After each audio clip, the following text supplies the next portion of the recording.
बड़ा कांड बा, हमर जिला है बाबू बरांड बा। हमर नाम बा बड़ा कांड बा, हमर जिला है बाबू बरांड बा। अपने चाचा से बड़का पापा से जाके पूछ ले हाय अपने आजा दादा से। यहाँ यूपी हाँ यूपी, यहाँ लाली होठ लाली से काम न चले। 10 साल के लौंडा है अपराधी, यहाँ गोली या पिस्टल से बात चले। 10 साल के लौंडा है अपराधी, यहाँ गोली या पिस्टल से बात चले।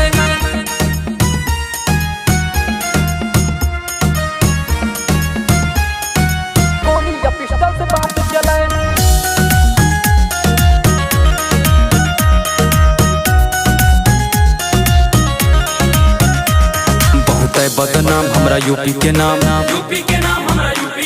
बहुत है बदनाम हमरा यूपी के नाम। फाटा बाजे जब बोली चक्का हो जाए जाम।